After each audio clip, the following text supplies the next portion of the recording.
Assalamualaikum warahmatullahi wabarakatuh. Halo teman-teman semua, sampai jumpa lagi kali ya. Bukan sampai jumpa lagi. Selamat datang di Foodies Live hari ini. Jadi gue akan sharing sendirian. Kita akan bahas tentang new product launching ya. Jadi meluncurkan menu baru itu strateginya seperti apa sih, dan apa sih tujuan kita melaunching menu baru gitu ya. Nah, jadi ini sesuatu yang sangat menarik ya, karena biasanya menu baru itu bisa jadi bagian strategi yang bagus banget ya untuk bisnis kita, kalau kita tahu apa objektifnya nge-launching menu baru, kemudian bagaimana caranya biar menu baru itu bisa sukses, dan juga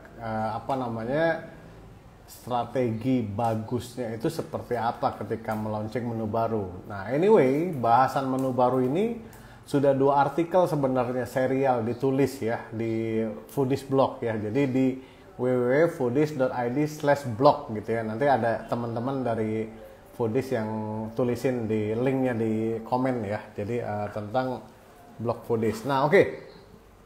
Hari ini kita ngobrolin tentang menu baru ya, gitu. Menu baru itu kenapa sih orang tuh launching? Kenapa sih bisnis kuliner itu penting sekali ya, menyusun strategi untuk melaunching menu baru, gitu ya. Atau pertanyaannya juga, kenapa sih faktor-faktor apa sih yang membuat menu baru itu kalau di launching bisa sukses dan bisa istilahnya memenuhi objektif yang ditargetkan gitu ya. Nah, jadi hari ini gue akan bahas 8 hal ya. Jadi 8 poin apa sih yang menjadi tujuan launching menu baru ya. Jadi jangan cuma berpikir bahwa launching menu baru itu hanya ataupun ditargetkan untuk meningkatkan sales, belum tentu ya. Ada tujuan-tujuan lain ketika kita melaunching menu baru selain tentu ya yang paling lazim dan paling biasa itu adalah untuk meningkatkan sales ya. Nah, tapi di poin ini teman-teman ya cukup banyak nih beberapa objektif lain sebenarnya ketika kita meluncurkan menu baru di bisnis cafe, resto atau outlet kita ya. Nah, kita lihat nih yang pertama apa nih tujuannya ya. Tujuan yang pertama ya, ketika kita mau melaunching menu baru, tidak lain dan tidak bukan adalah tentu meningkatkan sales, ya, meningkatkan revenue, ya. Ini tujuan yang paling sering menjadi objektif ya setiap teman-teman ketika melaunching menu baru, gitu ya. Jadi menu baru ini ditargetkan untuk meningkatkan sales melalui peningkatan TC ya, total check, atau peningkatan APC ya, average per check. Kalau kita ulang lagi, TC itu adalah total check ya. Total check itu gampangnya jumlah bill ya dalam satu hari, dalam satu bulan rata-rata berapa. Kemudian APC itu dikali APC itu adalah average per check ya, nilai bill. Jadi misal omset teman-teman sehari adalah 100.000 misalnya ya. Nah, itu dihasilkan dari berapa TC 100.000 itu ya, atau 1 juta deh biar gampang. Nah, 1 juta ini dihasilkan misalnya dari 10 TC, berarti ya nilai average per check dari 1 TC itu adalah 100.000. Itu gampangnya ya. Nah, kita mikir nih gimana ya caranya biar sales meningkat ya melalui TC dan APC. Nah, makanya kita luncurkanlah menu baru ya, sehingga kita bisa dorong TC-nya, total check-nya naik, yang which is itu berkorelasi langsung dengan traffic ya, ataupun APC-nya yang naik. Artinya menu baru yang kita launching ya punya price lebih tinggi biasanya ya dibandingkan menu sebelumnya, itu targetnya. Nah, jadi ini poin pertama ya, kenapa kita melaunching menu baru adalah untuk meningkatkan sales melalui peningkatan TC atau peningkatan APC. Ya, itu yang pertama. Yang kedua, nah ini yang kedua nih, menarik nih. Kadang-kadang ya kita meluncing menu baru itu untuk menjaga relevansi brand kita. Ya. Jadi brand kita itu biar keep relevan, ya. Biar brand kita itu masih fit to the market, biar brand kita itu konsumennya masih, wow ini si ini tuh keren gitu, ini cool banget, ya ini sesuatu yang brand ini up to date banget. Nah ini target kita sebetulnya, ya adalah membuat menu kita, membuat brand kita tetap relevan dengan target market. Ya teman-teman sering nggak ngebayangin pergi ke suatu tempat yang dulunya tuh keren banget, tapi sekarang itu kayak udah nggak keren gitu loh. Ya kayak udah jadul, kemudian kayak udah ya elah so yesterday banget gitu, boring dan lain-lain gitu. Nah inilah sebenarnya kemudian akan dibutuhkan ya new product launching atau menu baru untuk kembali ya membuat brand kita itu relevan di target market. Yang which is ini sesuatu yang sangat-sangat penting sekali ya, membuat brand kita itu tetap relevan. Kenapa? Kalau 5 tahun lalu target teman-teman adalah milenial ya. Sekarang 5 tahun kemudian atau 8 tahun kemudian mungkin target teman-teman tuh udah bergeser. Yang dulunya milenial udah jadi udah lebih tua. Padahal brand kita itu brand yang khusus untuk anak muda misalnya. Sehingga ada pergantian market nih. Ya ada shifting marketnya gitu ke yang Gen Z misalnya. Nah ini kita perlukan nih untuk mencoba membuat brand kita relevan lagi dengan salah satu strateginya adalah meluncing menu baru. Ya menu seperti apa? Ya menu-menu yang menurut target market kita itu ya cool, keren gitu, bahwa ini tuh must have menu seperti itu. Misalnya ya zaman sekarang anak-anak milenial atau anak-anak Gen Z ya lu kalau pergi ke sebuah tempat kopi itu udah kayak jadi mandatory misalnya. Seperti itu. Atau misalnya burger, kemudian spaghetti, kemudian kind like that lah yang Itali-Itali sedikit. Mungkin itu udah jadi sebuah hal yang menurut mereka ya, bahwa di tempat gue nongkrong yang begitu-begitu tuh harus ada. Kalau nggak ada tuh bukan kita banget seperti itu. Ya, nah ini harus teman-teman perhatikan dengan baik ya. Jadi jangan sampai nanti ya brand kita menurut target market kita ya itu menjadi tidak relevan lagi ya, menjadi jadul ataupun menjadi brand yang udah nggak kita banget gitu. Nah kalau udah gitu ya gawat. Kenapa gawat? Karena kompetitor juga terus tumbuh ya, kompetitor yang baru-baru, yang muda-muda, yang tempatnya lebih fresh, lebih keren, lebih OTD, kemudian desainnya juga keren-keren. Nah sementara brand kita seolah-olah merasa kita hidup di waktu lampau gitu ya. Di waktu kita jaya, kita hidup di situ, kemudian kita merasa sekarang pun konsumen itu seperti itu. That's a crazy ya. Itu sesuatu pemikiran yang benar-benar berbahaya ya dalam bisnis gitu ya. Nah, jadi nomor 2, balik lagi tadi kita bahas kenapa kita meluncurkan menu baru adalah karena untuk membuat brand kita tetap relevan. Ya, itu yang pertama. Itu yang kedua ya. Jadi yang pertama tadi kita meluncurkan menu baru untuk meningkatkan sales ya, top line ya, melalui peningkatan TC ya, total check atau APC, average per check. Ya, yang kedua menu baru diluncurkan ya dengan tujuan untuk membuat brand kita tetap relevan. Ya, punya relevansi dengan target market saat ini. Ya, jadi bukan lagi target market yang mungkin dulu ya menjadi konsumen kita. Itu yang kedua. Oke. Nah, yang ketiga. Kadang-kadang ya, bukan kadang-kadang ya, perusahaan juga seringkali meluncurkan menu baru itu berdasarkan banyaknya inventory ya yang dimiliki.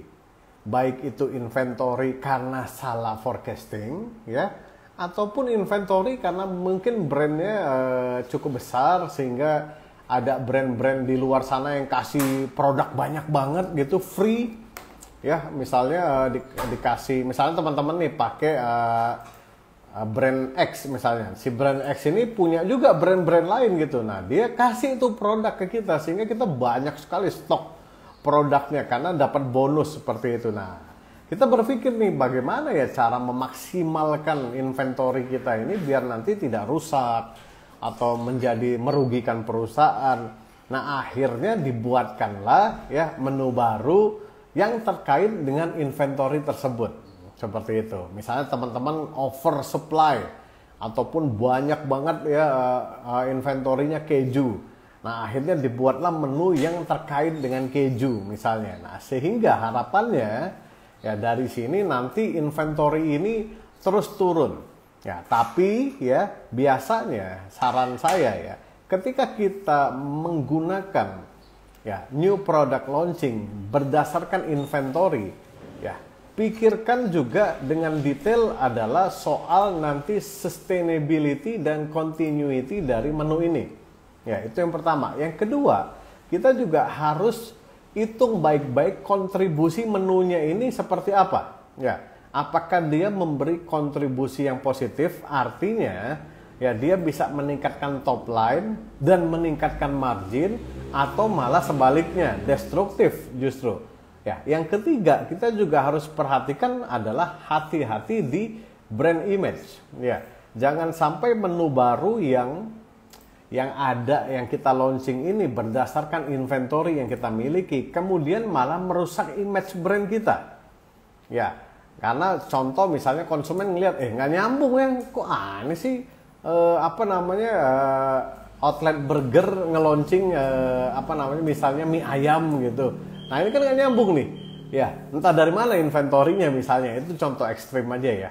Nah, jadi teman-teman perhatikan ya di poin itu. Jadi ada beberapa hal ya yang sangat penting diperhatikan terkait ketika kita meluncing menu baru ya berdasarkan kelebihan inventory atau surplus inventory. Ya, perhatikan 3 hal tadi.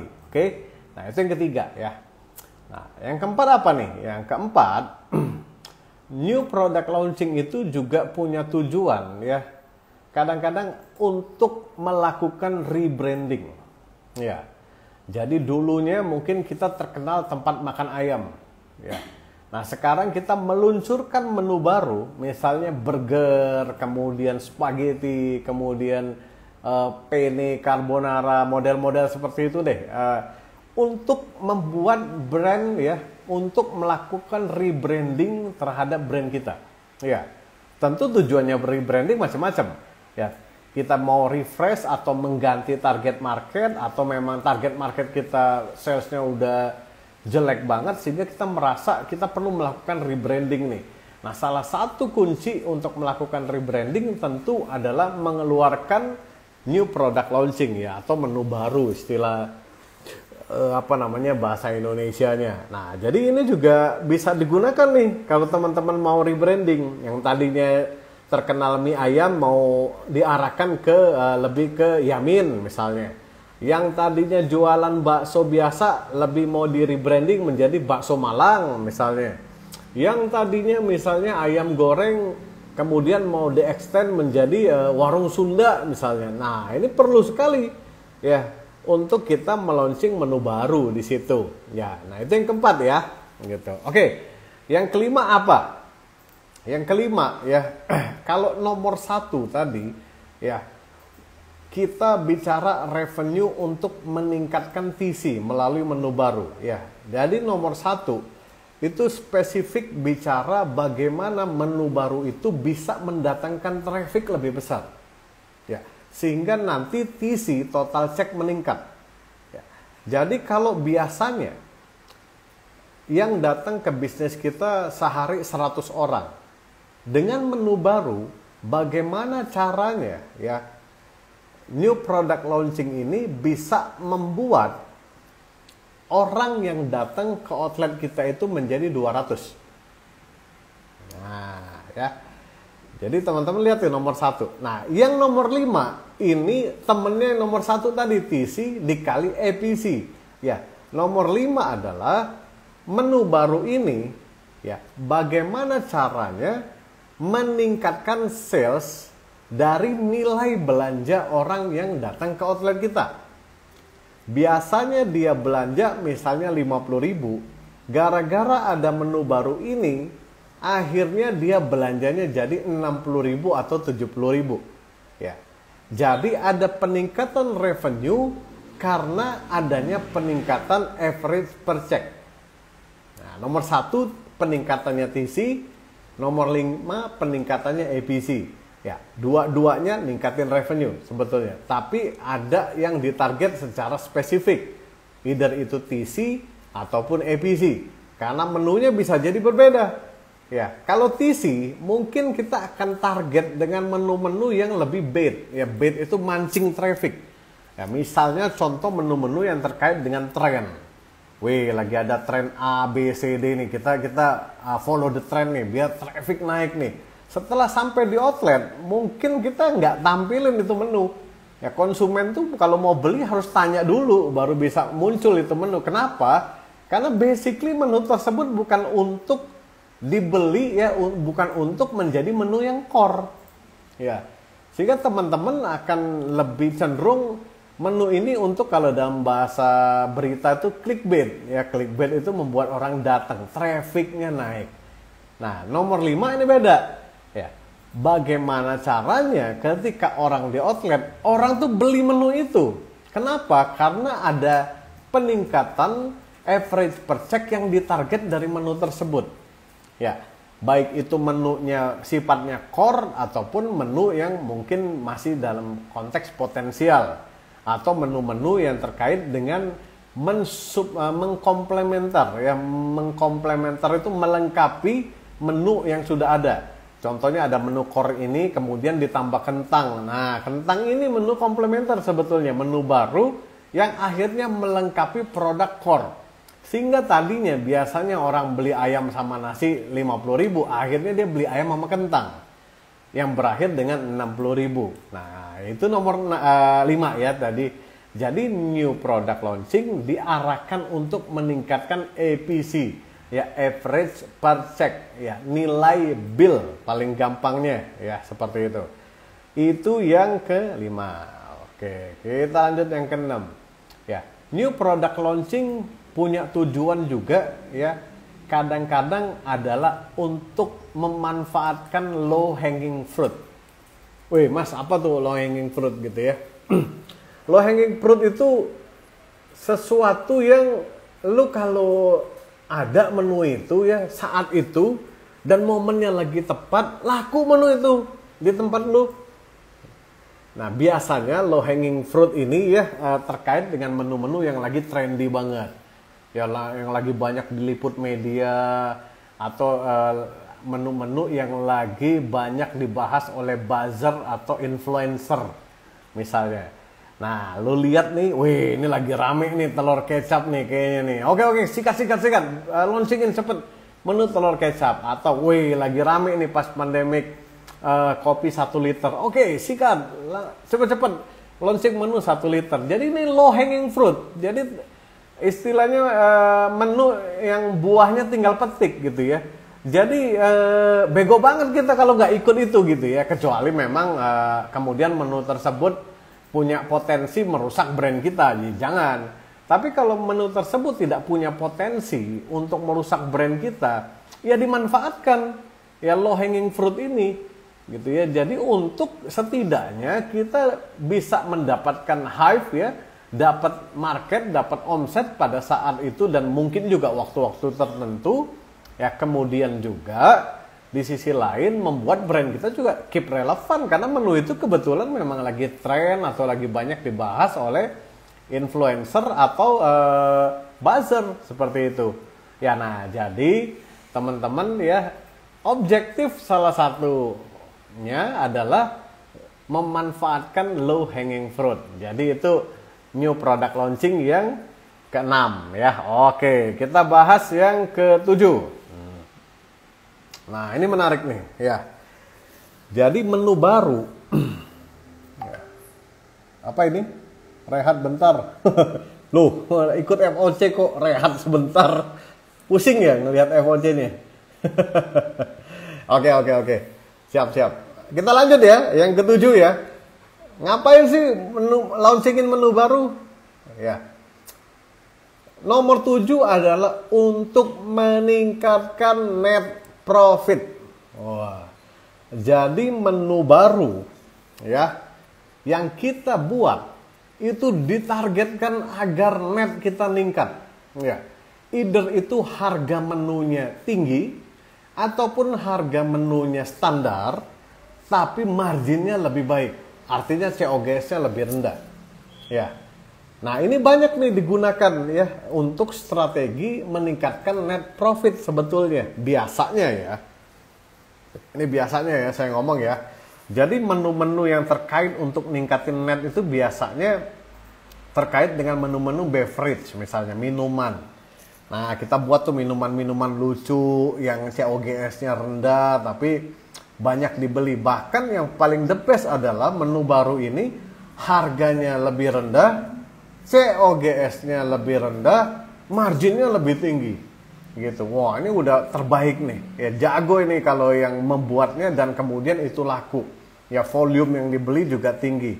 Nah, jadi new menu ya, new product launching juga punya fungsi, ya punya objektif yang ketujuh adalah untuk meningkatkan net profit ya atau profit margin atau net income ya dari perusahaan kita. Nah, jadi teman-teman lihat banget nih, jadi banyak fungsinya new product launching itu. Jadi jangan cuma berpikir hanya untuk misalnya naikin jualan, belum tentu. Ya dulu ketika saya masih di manajemen setahun lebih lalu ya, menu baru itu ditargetkan beberapa kali untuk meningkatkan traffic. Ya. Jadi menu itu diciptakan sehingga muncullah traffic dalam jumlah tinggi yang nomor 1 tadi. Ya, ketika traffic dalam jumlah tinggi, pada prakteknya ya, tidak semua orang akan membeli menu baru itu. Ya. Jadi waktu menu di launching kita nggak banyak woro-woro karena woro-woronya cuma di sosmed sama di influencer sama di key opinion leader. Pasang iklan, wow ada menu baru ini, wow orang datang tuh. Nanti begitu sampai outlet tuh orang lupa ada menu baru. Ujungnya dia beli lagi menu-menu itu lagi. Ya, which is akhirnya ya omset kita naik karena total check ya dari trafficnya meningkat ya. Nah itu yang ketujuh tadi ya, kita bicara lebih ke profit increase. Nah yang terakhir yang kedelapan ya, new product launching juga bisa ditujukan untuk brand kita mendapatkan exposure. Ya, exposure itu dapat awareness, dapat liputan, dapat viral obrolan, kemudian dapat exposure gratis di berbagai media gitu ya. Tujuannya sebenarnya exposure aja, dapetin awareness. Apakah kemudian kita berharap menu tersebut laku banget? Belum tentu. Ya, kalau ternyata COGS-nya lebih tinggi, net profitnya akhirnya lebih rendah, kita tentu tidak berharap dong menu itu laku banget. Tapi menu tersebut ya memberikan kita keuntungan di mana kita bisa mendapatkan exposure. Ya, contohnya kayak gimana sih menu exposure yang membuat kita bisa luar biasa? Contoh misalnya ya waktu ada dalgona ya, kemudian muncullah dalgona yang barang Supreme ya, make Oreo Supreme, di mana akhirnya satu minuman itu dijual ya dalgonanya 1,5 juta gitu. Siapa yang mau beli minuman 1,5 juta pertanyaannya gitu kan? Atau teman-teman keluarin kopi 1 liter misalnya. Ya, kemudian kopi 1 liter ini teman-teman jual dengan harga 1 juta rupiah. Crazy kan? Ya, tapi di balik itu teman-teman balut dengan sebuah cerita.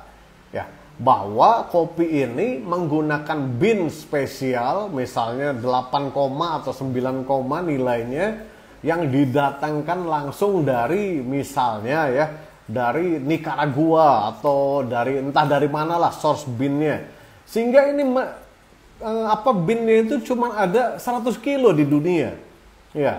Nah kemudian teman-teman akhirnya jual kopinya, es kopi susu lagi dijadiin misalnya ya, dengan nilai 1 juta atau 2 juta. Nah, kemudian teman-teman punya ya bisnis, punya teman-teman media. Ya, kemudian dikirimlah bahwa brand teman-teman mengeluarkan es kopi susu termahal di Indonesia senilai 2 juta karena menggunakan bean yang hanya dihasilkan 1 ton atau 100 kilo di dunia ini. Nah, akhirnya dapatlah exposure. Apakah bisnisnya atau apakah new product launchingnya kemudian sustain? Ya enggak. Bijinya dapat dari mana? Itu satu. Kedua, siapa yang mau beli harga segitu sebetulnya?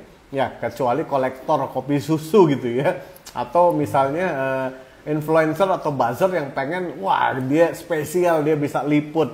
Seperti itu ya. Nah, jadi ujungnya nomor 8 kita tidak bicara sales. Ya, kita tidak bicara peningkatan TC, kita tidak bicara peningkatan EPC pada prakteknya, tapi kita bicara adalah mendapatkan brand exposure, brand awareness. Ya, tujuannya tentu brand kita akan lebih dikenal, ada persepsi yang lebih baik, dan juga tentu bisa jadi sales ya.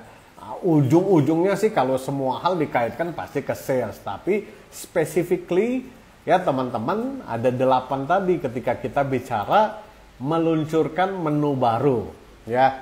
Jadi saya ulang lagi ya, dari 8 itu apa aja. Yang pertama adalah new traffic generator. Jadi ningkatin revenue melalui peningkatan TC ya. Yang kedua brand relevant. Jadi new NPL kita sikat ya, new product launching, new menu baru untuk membuat brand kita tetap relevan.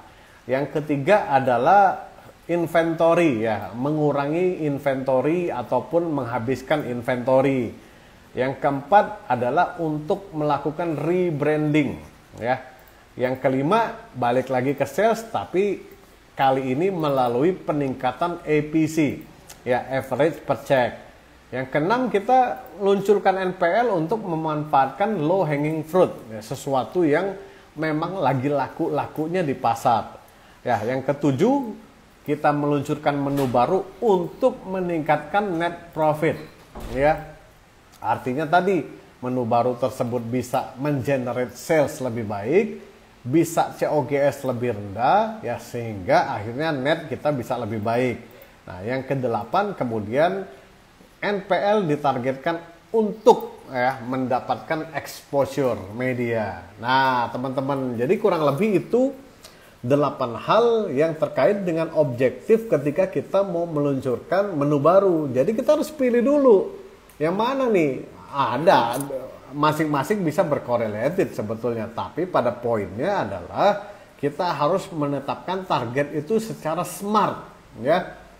Jadi target itu harus smart, spesifik ya, measurable ya, achievable, realistic, dan time schedule ya, time bound lah, seperti itu. Nah, jadi itu aja nih sore ini ya, yang kita bahas tentang bagaimana NPL dan objektifnya.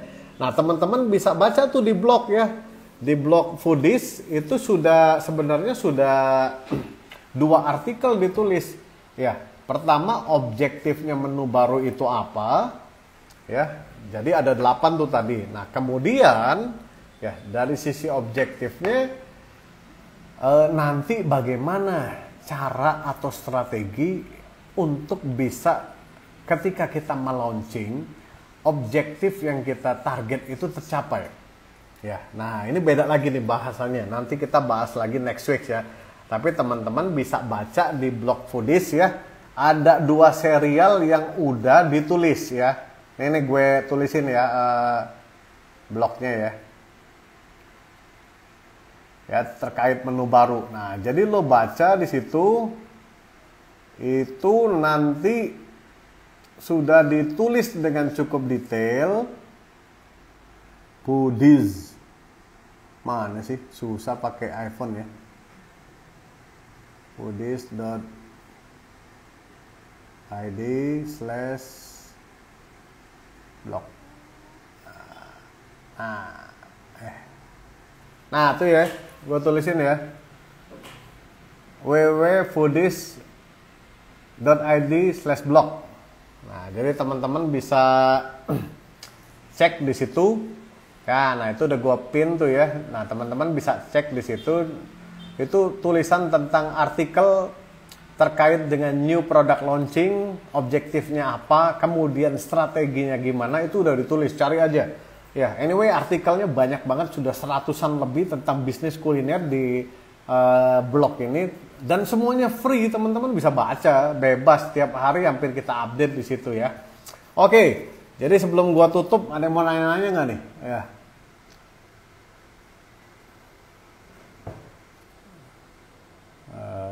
Apa? Oh iya nih ada question ya. Kak, untuk planning 2021 buat Ghost Kitchen F&B kira-kira gimana ya?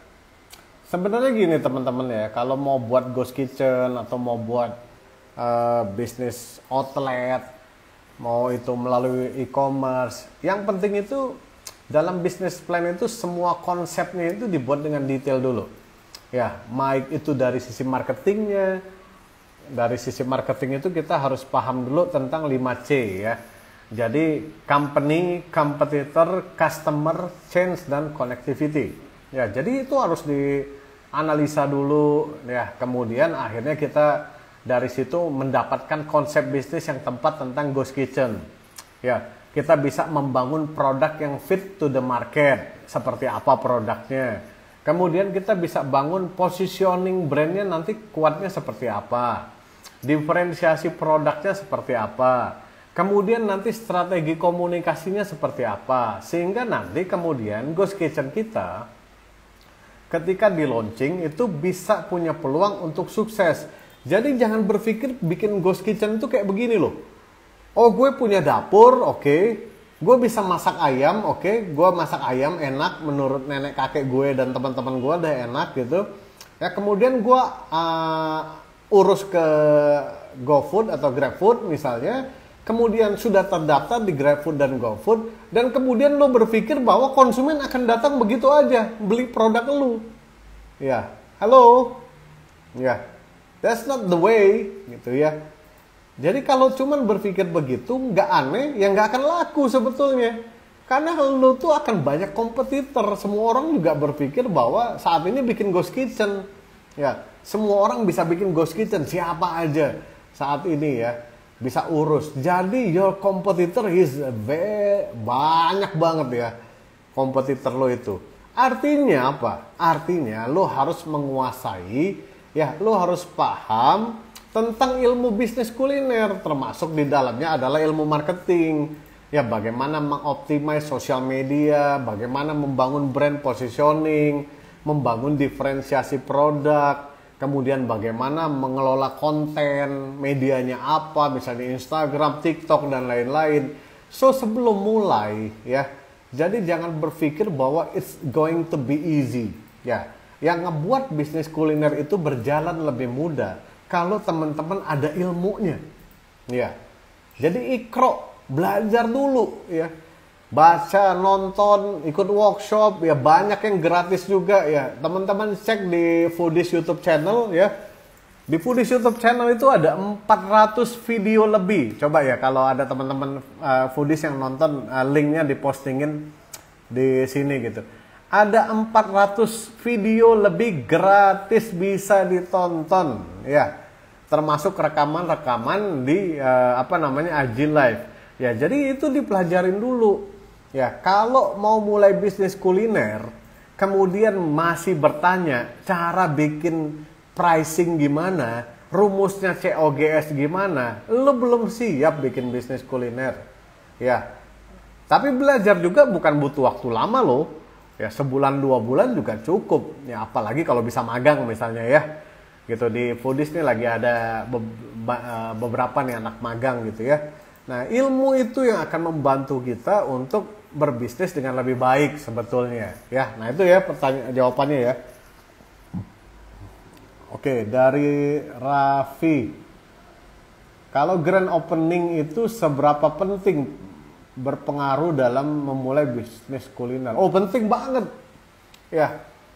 Jadi kunci utama salah satunya ya, setelah lu punya bisnis plan, marketing plannya kuat, kemudian operasional sudah disiapkan, adalah launchingnya. Ya, Jadi kesalahan teman-teman yang kalau gue perhatikan, berani nih bangun outlet jor-joran misalnya. Wih udah berani, keren outletnya. Berani bayar orang mahal-mahal. Pas launching dan bangun brand dengan kenceng di awal nggak berani. Ntar dulu deh kalau udah ada jualan. Kebolak-balik mikirnya kalau kayak begini.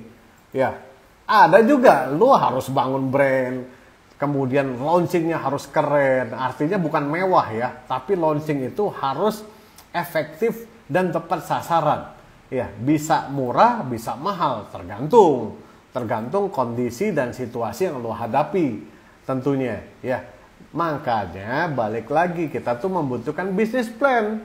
Ya, di dalam bisnis plan itu kan nanti ada alokasi budget, ada alokasi promosinya seperti apa. Nah, kalau kita nggak punya bisnis plan ya bolak-balik nanti, aduh ini gimana ya, duitnya udah nggak cukup. Lu kok bikin bisnis bisa-bisanya gitu, pas udah mau jalan atau udah jalan sebentar duit nggak cukup, berarti nggak punya plan itu pasti. Ya, sekedar jalan dulu aja bisnisnya kalau kayak begitu. Ya, nah jadi gitu ya Raffi 5 ya, penting. Ya, jadi susun dengan benar tuh bisnis plan. Jangan sampai nggak punya planning yang bisa nge-boomingin brand lo, ya. Nah, Viadab itu namanya investasi leher ke atas. Ya, betul, ya. Nah, zaman sekarang tuh investasi leher ke atas tuh jangan berpikir mahal gitu ya, harus ikut workshop. Ya, kalau kita belum ada kesanggupan, carilah materi-materi yang juga beredar sangat banyak sekarang dan gratis gitu ya. Jadi jangan wah ini gue nggak bisa belajar nih, belum ada duit. Males aja loh, bukan nggak bisa belajar. Apalagi di zaman pas masuk COVID ya. Gila itu konten belajar itu berserakan bebalatak di mana-mana gitu ya. Tinggal digali-gali, baca, nonton, didengerin podcast. Babalatak itu kalau orang Bandung bilang ya, gitu. Oke. Dari Karen Hapuktan. Cara marketing tempat usaha sekarang apa yang bisa dilakukan selain dari sosmed? Tergantung ya Mbak Karen ya, atau Mas Karen. Tergantung siapa target marketnya. Ya, kalau target marketnya misalnya milenial atau Gen Z gitu, ya tentu kita bicara lebih efektif mendorong mereka dari sosmed. Kenapa harus bicara ada offline-nya? Ya, tapi kalau teman-teman misalnya punya tempat strategis banget nih, trafficnya tinggi banget, kemudian teman-teman memilih untuk pasang baliho misalnya 4x6, ya nggak apa-apa, ya didukung sosmed plus baliho misalnya. Atau teman-teman juga bisa menggunakan strategi pasang iklan. Ya, pasang iklannya di mana ya? Di target market dong, misalnya di Instagram atau di TikTok. Ketika iklan itu diklik, ya akan dapat voucher automatically. Nah, nanti voucher inilah yang kemudian mendorong konsumen untuk datang dan trial. Nah, jadi bukan soal sosmed, bukan soal offline atau brosur atau sebar media dan lain-lain ya. Tapi siapa target market kita dan bagaimana media yang efektif untuk reach ya, untuk menjangkau mereka sehingga akhirnya mereka bisa beli. Ya, belinya dari mana? Macam-macam. Bisa dari dine in, bisa dari delivery, bisa order dari WA dan berbagai media lainnya ya yang bisa kita fasilitasi gitu ya. Oke, Bebek Pencok, Om Rex. Waduh, manggil gua Om lagi. Berapa persenkah idealnya budget marketing untuk branding dan promotion? Wah, kalau bicara ideal ya, gitu kemarin misalnya saya bantu salah satu brand nih di Bandung untuk launching ya. Katakanlah omsetnya misalnya targetnya katakanlah ya 300 juta misalnya ya. Budget marketingnya 50% ya. Gitu. Kalau cuman berdasarkan omset ya. Jadi bisa 50% tuh 3 bulan pertama. Apa? Karena tujuannya adalah membangun brandnya. Makanya ya marketing budget, promotion budget kalau bisnisnya yang baru jalan itu dimasukkan ke dalam capex ya, modal awal yang memang akan di-spending, akan digunakan untuk membangun brand 3 sampai 6 bulan ke depan. Jadi bukan lagi bicara ngambil dari top line, dari omset, karena tidak relevan. Ya tadi jawabannya, lo omset 300 juta misalnya, marketing budgetnya bisa 50%. Nah gimana ngitungnya? Nggak make sense kan? Ya, SDM-nya berapa, COGS-nya berapa? Nol dong. Kalau cara ngitungnya begitu ya bisa minus. Ya, pada prakteknya kalau dari sisi finance memang betul keuangan perusahaannya mungkin ya ada minus, tapi tidak jika kita berpikir secara bisnis plan.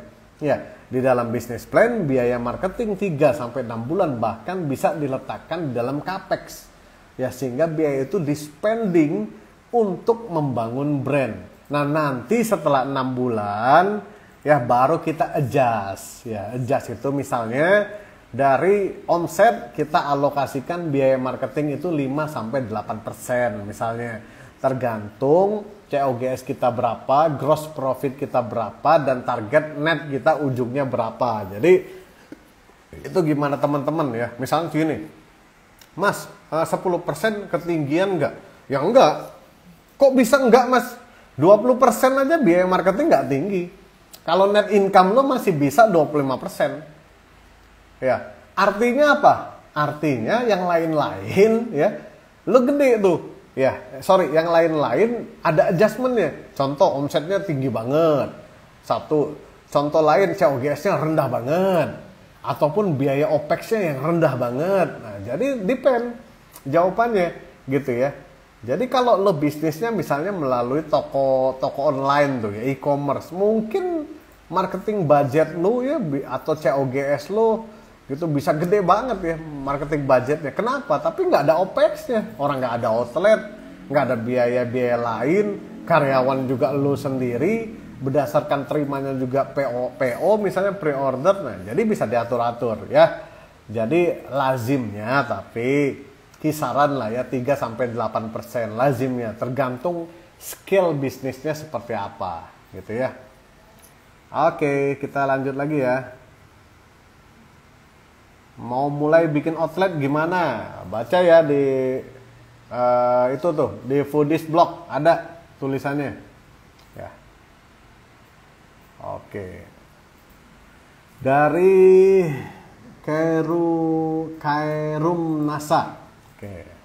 Assalamualaikum Kang. Waalaikumsalam. Ada masukan buat mau buka outlet pertama yang tadinya fokus online dan kondisi pandemik seperti sekarang? Off PSBB, apalagi katanya ada varian baru lagi dari sisi COVID gimana? Ya, kalau susah ya, kalau kita bicara memang ada kekhawatiran pandemiknya muncul lagi. Tapi pada prakteknya banyak juga teman-teman bisnis yang sangat optimis dan mereka udah mulai buka tuh outlet-outlet. Ya, jadi memang jawabannya adalah teman-teman di 2021 bikinlah bisnis plan dengan 4 skenario. Ya, skenario pertama itu skenario moderate, artinya normal-normal aja. Ya, akan membaik. Skenario kedua optimis bahwa tumbuh. Ya, setelah divaksin semua orang cuek. Wah, jadi udah tumbuh tuh. Ya. Nah, tapi ada skenario di mana pesimis. Ya, di bawah nih. Wah, ini kalau kita kayak gini kita begini nih. Dan ada skenario terakhir adalah skenario untuk survival. Ya, bahkan sampai tutup misalnya. Ya, anggap aja lah tiba-tiba meledak lagi pandemik dan PSBB lagi berapa bulan. Ya, bubar lagi semua. Nah, inilah hidup kita sebagai pengusaha ini ya. Jadi, kita dihadapkan dengan berbagai dilema seperti ini. Kuncinya apa? Kuncinya punya planning. Kalau lu nggak punya planning ya pusing kepala lu pasti gitu. Tiba-tiba muncul skenario yang pesimisnya misalnya, atau skenario ternyata sangat optimis, ya kita ketinggalan. Ketika pesimis kitanya nggak jelas, bengong mau ngapain nih dan lain-lain gitu ya.